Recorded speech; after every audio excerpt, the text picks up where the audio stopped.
নিয়োগ দুর্নীতি এবং নিয়োগ দুর্নীতির ক্ষেত্রে 25,753 জনের চাকরি বাতিল করেছে কলকাতা হাইকোর্ট, যাকে চ্যালেঞ্জ করে সুপ্রিম কোর্টে গিয়েছে রাজ্য এবং এসএসসি। সেই নিয়োগ দুর্নীতি তদন্তে কালীঘাটের কাকু বা সুজয় কৃষ্ণ ভদ্রর কণ্ঠস্বরের যে নমুনার ফরেন্সিক রিপোর্ট আজ তা আদালতে জমা দিল এনফোর্সমেন্ট ডিরেক্টরেট।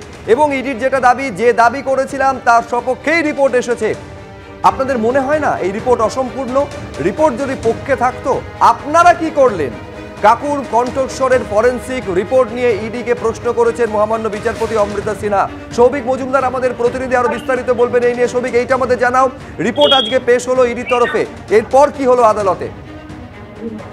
দেখো, তুমি জানো যে প্রাথমিক নিয়োগ দুর্নীতি মামলায় আজকে ইডির তরফ থেকে কলকাতা হাইকোর্টের রিপোর্ট পেশ করা হয়েছে এবং এই রিপোর্টের মূলত দুটি অংশ আছে। প্রথম কি হলো যে সুজয় কৃষ্ণ ভদ্রের যে কণ্ঠস্বরের নমুনা, তার যে ফরেন্সিকের রিপোর্ট, সেই রিপোর্ট হলো একটি অংশ এবং আরেকটি অংশ হলো সার্বিকভাবে তদন্তের ক্ষেত্রে কি কি অগ্রগতি হয়েছে সেই রিপোর্টও পেশ করা হয়েছে।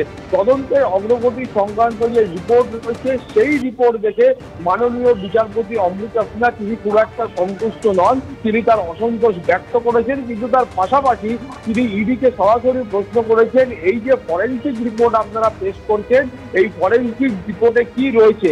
ইডির তরফে গোটা রিপোর্টটা না পড়া হলেও তারা কিন্তু খুব স্পষ্ট করে বলেছে যে তারা যে দাবি বা যে অভিযোগ তারা করছিলেন তার সপক্ষেই কিন্তু এই ফরেন্সিক রিপোর্ট। এর বেশি ইডির তরফে প্রকাশ্য আদালতে আর কিন্তু কিছু বলা হয়নি। অর্থাৎ দুটি রিপোর্ট পৃথকভাবে পেশ করা হয়েছে, একটি ফরেন্সিক রিপোর্ট এবং একটি সার্বিকভাবে তদন্তের অগ্রগতি সংক্রান্ত রিপোর্ট।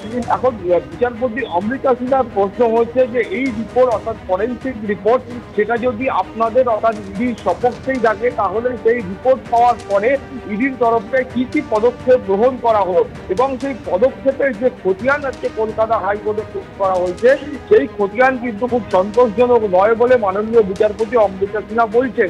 তিনি তার পাশাপাশি এটা বলছেন যে ইডির তরফে বলা হচ্ছে তারা এই সাম্প্রতিক সময়কালে প্রায় 134 কোটি টাকার সম্পত্তি বাজেয়াপ্ত করেছেন। মাননীয় বিচারপতির প্রশ্ন হচ্ছে যে আপনাদের কি মনে হয় না যে এই যে নিয়োগ দুর্নীতির কথা উঠছে বা প্রাথমিক নিয়োগ দুর্নীতির কথা উঠছে এবং সেখানে যে বিপুল অঙ্কের অর্থের কথা বলা হচ্ছে তার প্রেক্ষিতে এই 134 কোটি টাকাটা খুব সামান্য বা নগণ্য একটা সংখ্যা, সেই প্রশ্নও কিন্তু ইডির উদ্দেশ্যে তিনি করেছেন।